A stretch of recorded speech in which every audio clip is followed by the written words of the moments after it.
जय गुरुदेव। प्रणाम सभी को। ऋचा सृष्टि चैनल में आप सभी का स्वागत है। आज की मेरी वीडियो आधारित है भारतीय संस्कृत ज्ञान परीक्षा 2025-26 की पाठ्य पुस्तक कक्षा 6 की पाठ्य पुस्तक के प्रथम पाठ पर। और पाठ पढ़ने से पूर्व आइए इसकी विषय सूची देख लें। इस कक्षा 6 की इस पुस्तिका की विषय सूची में 2 खंड है। एक पाठ्य पुस्तक के विषय हैं और दूसरा उनसे संबंधित खंड ब में प्रश्न बैंक है। और पहला पाठ है अमर शहीद भगत सिंह, दूसरा है मातृदेवो भव, तीसरा है धरती का स्वर्ग कश्मीर, चौथा है मितव्ययी बनिए सुखी रहिए, पांचवा है हिंदू मुस्लिम एकता का मसीहा मजहरुल हक, छठवां है एक दिव्य औषधि तुलसी, सातवां स्वच्छता मनुष्य का गौरव, आठवां सफल जीवन के 5 सोपान। तो आइए इसके प्रथम पाठ को हम सभी पढ़ते हैं। और कक्षा 6 की पुस्तक संस्कृति संज्ञान के नाम से प्रिंटेड है। तो सबसे पहले हम सभी प्रथम पाठ पढ़ेंगे जो कि है अमर शहीद भगत सिंह पर आधारित। भारतीय स्वतंत्र समर में हर एक भारतवासी ने अपने सामर्थ्य के अनुसार पूरा सहयोग दिया। यानी भारतीय स्वातंत्र्य का जो समर था, जो समर मीन्स युद्ध था, उस युद्ध में कोई भी भारतवासी हो, उसकी जितनी भी सामर्थ्य थी, जितना भी उसके वो सहयोग कर सकता था, पूरी तरह से वो उसने सहयोग किया। तब कुछ लोग निस्वार्थ भाव से मातृभूमि की बलिवेदी पर शहीद हो गए। इनका नाम युगों युगों तक अमर रहेगा तथा ये आज़ादी के अमर शहीद कहलाएंगे। ऐसी ही अमर शहीदों में से एक है भगत सिंह, जिनके बलिदान से ब्रिटिश साम्राज्य हिल उठा। देश के युवाओं के हृदय में क्रांति की लहर जाग उठी। पूरा राष्ट्र इंकलाब जिंदाबाद के नारों से गुंजित हो उठा। शहीद आज़म भगत सिंह का जन्म 28 सितंबर 1907 ईस्वी में पंजाब के लायलपुर जिले के बंग नामक गांव में एक भरे पूरे एवं खुशहाल परिवार में हुआ। भगत सिंह बचपन से ही बेहद वीर तथा बहादुर थे एवं पढ़ने में भी तेज थे। इनके मन में शुरू से ही अंग्रेजों के प्रति नफरत थी। केवल 10 वर्ष की छोटी सी आयु में ही भगत सिंह गदर पार्टी से तथा उनकी गतिविधियों से परिचित हो गए थे। क्या बता रहे हैं? कह रहे हैं कि भगत सिंह का जो जन्म है वो 28 सितंबर 1907 में हुआ था और पंजाब के लायलपुर ज़िले के बंग नामक गांव में हुआ था। उनका जो परिवार था, भरा पूरा परिवार था, संयुक्त परिवार था, बहुत ही खुशहाल था। और भगत सिंह बहुत ही वीर बहादुर और पढ़ने में बहुत तेज़ बालक थे। और उनके मन में अंग्रेजी के प्रति शुरू से ही नफ़रत थी। और उन्होंने जब गदर पार्टी ज्वाइन की तो वो मात्र 10 वर्ष के थे। और उस पार्टी में क्या हो रहा है उससे पूरी तरीके से जानकार हो गए थे। अमृतसर में वे भीषण जलियांवाला बाग हत्याकांड से इनकी मानसिक स्थिति में परिवर्तन आ गया। यानी अमृतसर में जो जलियांवाला बाग कांड हुआ था, तो वो हत्याकांड को जब इन्होंने सुना और देखा तो उनको बहुत आघात लगा और पूरी तरीके से उनका मन बदल गया और वे अब भारत की आज़ादी के विषय में ही सोचने लगे। यानी उनका मन अपने देश को आज़ाद कराने के लिए व्याकुल हो गया। इनका मानना था कि जब तक क्रांति की ज्वाला नहीं भड़केगी तब तक यह देश आज़ाद नहीं होगा। यानी उनके मन में एक ये बात पूरी तरीके से बैठ गई थी कि जब तक हमारे देशवासियों के हृदय में क्रांति के लिए कोई विचार नहीं उठेगा, वो पूरे समाज में, पूरे देश में जब तक अंग्रेज़ों को निकाल बाहर करने की क्रांति नहीं भड़केगी तब तक हमारा देश आज़ाद नहीं होगा। यानी बच्चे बच्चे को देश की आज़ादी के लिए सोचना होगा, ऐसा वे सोचते थे। अब भगत सिंह ने क्रांति का मार्ग अपना लिया तथा क्रांतिकारी आंदोलन के लिए तैयार होने लगे। इन्हीं दिनों भगत सिंह को इनके पिताजी ने नेशनल कॉलेज में दाखिला दिला दिया। यहाँ नौजवान क्रांतिकारियों को देश की आज़ादी के लिए लड़ने की शिक्षा दी जाती थी। ठीक, तो क्या हुआ? भगत सिंह ने क्रांतिकारियों का मार्ग अपनाया और क्रांतिकारी आंदोलन करने लगे। उसके लिए ये तैयार हो गए पूरी तरीके से। और दूसरी तरफ इनके जो पिताजी थे वो भगत सिंह को नेशनल कॉलेज में एडमिशन दिला दिया, उन्होंने दाखिला दिला दिया। और यहाँ पर जो नौजवान कारी थे उनको देश को आज़ाद कराने के लिए लड़ने की शिक्षा दी जाती थी। इस कॉलेज में भगत सिंह ने क्रांतिकारियों के जीवन पर आधारित पुस्तकों का गहन अध्ययन किया। यानी जो नेशनल कॉलेज था वहाँ की लाइब्रेरी में उन्होंने उन पुस्तकों का अध्ययन किया, गहराई से अध्ययन किया जो क्रांतिकारियों के जीवन पर आधारित थी। भगत सिंह के परिवारजनों ने उन पर शादी का दबाव बनाया, पर वे एक पत्र पिताजी के नाम लिख करके छोड़ गए जिसमें लिखा था, मुझे गृहस्थी नहीं आज़ादी चाहिए, इसलिए मैं घर से दूर जा रहा हूँ। मेरी ज़िंदगी भारत माँ को आज़ाद कराने के लिए एक ऐसे बंधन से बन चुकी है जिसे कोई भी काट नहीं सकता। ये बात पढ़ करके इनके पिताजी बहुत खुश हुए। घर से निकलकर भगत सिंह बंगाली क्रांतिकारियों से मिले।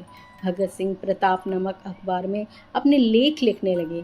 साथ ही वे अन्य क्रांतिकारियों से भी मिलते रहे एवं क्रांतिकारी गतिविधियों, यानी कि यहाँ पर हमने क्या जाना कि उनके पिताजी ने जब इन्होंने क्रांति की राह पकड़ी, यानी जब इनके मन में ये भाव आया कि पूरे देश में क्रांति की लहर जब तक नहीं आएगी तब तक अंग्रेज भारत छोड़ कर के नहीं जाएंगे। और फिर उन्होंने जो है आंदोलन करने के लिए वो योजनाएं बनाने लगे। उन्होंने पूरी तरीके से क्रांति का मार्ग अपना लिया। और वहीं दूसरी तरफ उनके जो पिताजी थे उसी समय इनको नेशनल कॉलेज में एडमिशन करा देते हैं, दाखिला दिला देते हैं। और फिर यहाँ जब ये वहाँ कॉलेज में जाते हैं तो वहाँ पर क्या था, वहाँ पर नौजवान जो क्रांतिकारी थे उनको देश को आज़ाद कराने के लिए किस प्रकार से लड़ना है, क्या लड़ाई लड़नी है, इसका की शिक्षा दी जाती थी। और फिर ये जो कॉलेज था, इस कॉलेज में भगत सिंह ने उन क्रांतिकारियों के जीवन पर आधारित जो पुस्तकें थी उनको पढ़ा, उनके बारे में जाना कि किस प्रकार से उन्होंने अंग्रेज़ों को देश से भगाने के लिए प्रयत्न किए। और उसी बीच क्या हो रहा था कि भगत सिंह के परिवार के लोग उनके ऊपर शादी का दबाव बना रहे थे। तो भगत सिंह ने अपने पिताजी को एक पत्र लिख करके उनके नाम से पत्र लिखा और अपने घर पर लिख करके छोड़ गए और उन्होंने घर से चले गए वो फिर। तो उसमें उन्होंने बताया कि उनको आज़ादी चाहिए, उन्हें गृहस्थी नहीं चाहिए, उन्हें आज़ादी चाहिए, इसीलिए वे घर से दूर जा रहे हैं। यानी वे अपनी भारत माता को आज़ाद कराने के लिए पूरी तरीके से तत्पर थे। और वो भारत माता के साथ में कि आज़ादी के विचार के साथ में ऐसे बन चुके थे, ऐसे पूरी तरीके से अपने आप को उसमें निमग्न कर चुके थे कि अब उनको उससे कोई अलग नहीं कर सकता था। तो पिताजी तो उनके ये बातें पढ़ करके, उनके पत्र को पढ़ करके बहुत खुश हुए और उन्हें ये बड़ा प्राउड फील हुआ, बहुत ही गर्व हुआ कि उनका बेटा देश की आज़ादी के लिए घर से बाहर चला गया है, या उसने घर छोड़ा है तो वो अपने देश को आज़ाद कराने के लिए छोड़ा है। और बहुत खुश हुए कि अपनी मातृभूमि की रक्षा के लिए, अपनी मातृभूमि की आज़ादी के लिए उनका बेटा अपने आप को पूरी तरह से समर्पित कर रहा है। फिर भगत सिंह जब अपने घर से निकलते हैं तो वे बंगाली क्रांतिकारियों से मिलते हैं और प्रताप नामक अखबार में वे लेख भी लिखने लगते हैं और बहुत सारे क्रांतिकारियों से मिलते रहते थे वे। और क्रांतिकारी जितनी भी गतिविधियाँ होती थी सब में वे भाग लेते थे, सब में वे शामिल होते थे। जब 20 अक्टूबर 1928 को साइमन कमीशन लाहौर पहुंचा, तब लाला लाजपत राय के नेतृत्व में भगत सिंह तथा अन्य क्रांतिकारियों ने इस कमीशन के विरोध में विशाल प्रदर्शन किया। यानी यहाँ पर बता रहे हैं लेखक कि 20 अक्टूबर 1928 को साइमन कमीशन जब अंग्रेज़ों द्वारा लाया गया तो लाला लाजपत राय, जो कि महान क्रांतिकारी थे, उनके नेतृत्व में भगत सिंह की तरह और भी बहुत सारे क्रांतिकारी थे, वो इस साइमन कमीशन के विरोधी थे और सब ने मिलकर के बहुत बड़ा विशाल प्रदर्शन जुलूस निकाला। और जो सैंडर्स नामक अंग्रेज अधिकारी था उसने क्या किया, जब देखा कि बहुत एकदम पूरे ज़ोर शोर से प्रदर्शन हो रहा है, तो उसने भीड़ पर लाठी चार्ज का आदेश दे दिया, यानी सबके ऊपर लाठी चलाने लगे अंग्रेज। और इस लाठी चार्ज में लाला लाजपत राय बुरी तरह जख्मी हो गया था। 17 सितंबर 1928 को वे इस दुनिया से विदा हो गए। देखिए सन याद रखिएगा बच्चों, जो ऊपर सन दिया है कि साइमन कमीशन कब आया, 20 अक्टूबर 1928 को।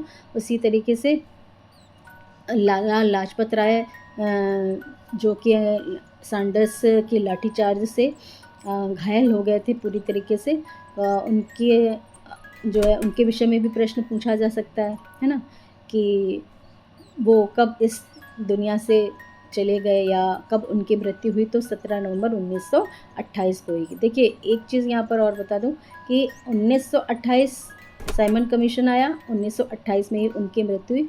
साइमन कमीशन अक्टूबर में आया 20 अक्टूबर को, और 17 नवंबर को उनकी लाला लाजपत राय की डेथ हो गई। तो इस चीज़ को ध्यान रखिएगा, इस पर आधारित प्रश्न पूछे जा सकते हैं। अच्छा, हुआ क्या कि लाला जी की मृत्यु से भगत सिंह को बहुत आघात पहुंचा। इसका बदला लेने के लिए भगत सिंह, राजगुरु तथा आज़ाद ने मिलकर के अंग्रेज अधिकारी सैंडर्स की हत्या कर दी। अब इसके बाद भगत सिंह ने केंद्रीय असेंबली में बम फेंका। विस्फोट करने के बाद में वे अपने साथियों के साथ इंकलाब जिंदाबाद और साम्राज्यवाद मुर्दाबाद के नारे लगाने लगे। पुलिस वालों ने उन्हें गिरफ्तार कर लिया। भगत सिंह, राजगुरु, सुखदेव एवं अन्य क्रांतिकारियों पर मुकदमा भी चलाया गया। ब्रिटिश हुकूमत ने इन तीनों को फांसी की सज़ा सुनाई। जब भगत सिंह को कहा गया कि आप माफ़ी मांग लोगे तो फांसी की सज़ा माफ़ हो जाएगी, पर भगत सिंह ने कहा, मुझे गर्व है कि मैं अपने देश के लिए फांसी पर चढ़ने जा रहा हूँ। यानी उनको भय बिल्कुल भी नहीं लगा, भगत सिंह बिल्कुल भी नहीं डरे। जब लाला लाजपत राय की मृत्यु हो गई लाठीचार्ज के कारण, उनके सर पर बहुत ज़ोर से लाठी से चोट लग गई थी, तो वो फिर उनका देहांत हो गया और सभी बहुत दुखी हुए थे। और फिर उन्होंने अंग्रेज़ों के खिलाफ बहुत ही कड़ा कदम उठाया था। उन्होंने असेंबली में बम फोड़ा था, बम का विस्फोट किया था और नारे लगा दिए थे, इंकलाब जिंदाबाद, साम्राज्यवाद मुर्दाबाद के। इससे बहुत अंग्रेज जो है बहुत ही ज़्यादा नाराज़ हो गए थे, बहुत ही आक्रोशित हो गए थे। और पुलिस जो थी उन्होंने इनको गिरफ्तार किया।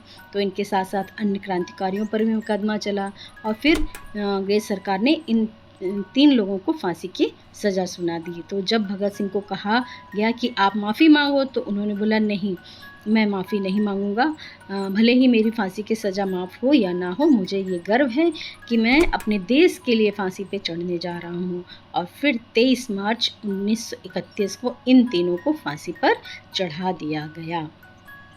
ठीक है, किसको किसको? भगत सिंह, राजगुरु और सुखदेव को फांसी पर चढ़ा दिया गया 23 मार्च 1931 ईस्वी को। सन फिर से कहूँगी, सन याद रखिएगा, सन पर आधारित क्वेश्चन आता है। और किसको किसको फांसी दी गई, इस पर भी आधारित प्रश्न परीक्षा में पूछे जा सकते हैं। भगत सिंह तो फांसी के फंदे पर लटक गए, लेकिन देशवासियों के दिलों में आज़ादी की चाह जगाकर भगत सिंह का बलिदान व्यर्थ नहीं गया। भगत सिंह फांसी पर तो लटक गए, लेकिन उसके साथ साथ क्या हुआ कि जो देशवासी थे उनके फांसी मिलने के बाद बहुत ही आक्रोशित हो गए, बहुत ही नाराज़ हो गए। और फिर सभी एकदम से, कहते हैं ना, सभी के हृदय में वो आक्रोश जागृत हुआ, जिससे क्या हुआ कि कुछ समय बाद ही ब्रिटिश साम्राज्य भारत से चला गया, यानी भारत से ब्रिटिश साम्राज्य का अंत हो गया। यानी भगत सिंह जो चाहते थे कि पूरे देश में क्रांति की लहर फैल जाए, तो उनके फांसी मिलने से वो क्रांति की लहर पूरे देश में फैल गई। देशवासियों के दिलों में आज़ादी की इच्छा जागृत हो गई। उन्हें लगने लगा कि नहीं, अब हमें अपने देश को पूरी तरीके से आज़ाद कराना ही है, बिना किसी शर्त के उसको आज़ाद कराना ही है। और भगत सिंह का ये जो बलिदान है व्यर्थ नहीं गया। सभी ब्रिटिश के खिलाफ आंदोलनकारी खड़े हो गए, पूरा देश जाग उठा, पूरे देश में क्रांति की लहर फैल गई और अंततः हुआ अंग्रेज़ों को देश छोड़ करके जाना पड़ा। बच्चों आई होप ये पाठ आपको स्पष्ट हो गया होगा। इस पाठ पर ही 2 प्रश्न पूछे गए हैं। भगत सिंह ने जिस कॉलेज में दाखिला लिया उसका क्या नाम था? A Irwin college, B national college, C Sanskrit college, D Khalsa college. ठीक है, दूसरा प्रश्न पूछा गया है भगत सिंह के वह साथी जिन्हें इनके साथ में फांसी दी गई। ए राजगुरु, बी सुखदेव, सी चंद्रशेखर आज़ाद, डी इनमें से कोई नहीं। तो आप सभी इस पाठ को अच्छे से सुनिए, पढ़िए और इन प्रश्नों के उत्तर दीजिए। कमेंट बॉक्स में प्रश्नों के उत्तर ज़रूर लिखिएगा। इस पाठ के साथ साथ में कुछ नैतिक शिक्षा भी की पंक्तियाँ भी हैं, उन्हें भी पढ़ दे रही हूँ। बहुत अच्छे से ध्यान से सुनिएगा। धर्म स्वयं का निरादर करने वालों को नष्ट कर देता है, मार देता है और अपनी रक्षा करने वाले की रक्षा करता है। इसलिए धर्म को कभी नहीं छोड़ना चाहिए। धर्म को कभी मरा न समझो, सर्वदा उसका पालन करते हुए उसकी रक्षा करो। धर्म क्या है? पूजा पाठ नहीं है। धर्म है हमें अपने कर्तव्यों का पालन करना। आप अपने कर्तव्यों का पालन करिए। यदि आप शिक्षक हैं तो अच्छे से शिक्षा दीजिए, यदि आप विद्यार्थी हैं तो अच्छे से पढ़ाइए, यदि आप पिता हैं, पुत्र हैं, जो भी हैं, आप अपना जो है कार्य अच्छे से कीजिए, वही आपका धर्म है। बच्चों आज का पाठ आप सभी को बहुत अच्छे से स्पष्ट हो गया होगा, समझ में आ गया होगा। अमर शहीद भगत सिंह पर आधारित यह कक्षा 6 का पहला पाठ था संस्कृति संज्ञान पुस्तिका का। भारतीय संस्कृत ज्ञान परीक्षा में इस पुस्तिका से बहुत सारे प्रश्न पूछे जाते हैं क्लास 6 के। आज इस वीडियो को अब मैं यहीं पर समाप्त कर रही हूँ। कल पुनः इसी भारतीय संस्कृति पर आधारित या भारतीय संस्कृत ज्ञान परीक्षा पर आधारित लाइव क्लास पुनः 9:30 बजे प्रारंभ होगी। आप सभी से यही कहना चाहूँगी कि आप सभी समय से कक्षा में जुड़ें तो बहुत ही अच्छा होगा। यदि कोई प्रश्न पूछना हो तो तुरंत उसी लाइव क्लास में आप लोग पूछ सकते हैं और कोशिश करूँगी कि इस पाठ के बहुत सारे वैकल्पिक प्रश्न उत्तर आप लोगों के लिए बनाऊं और उसकी भी एक वीडियो तैयार करूं। और आप सभी इसको बहुत ध्यान से सुनिए, पढ़िए, समझिए। जय गुरुदेव, शुभ रात्रि।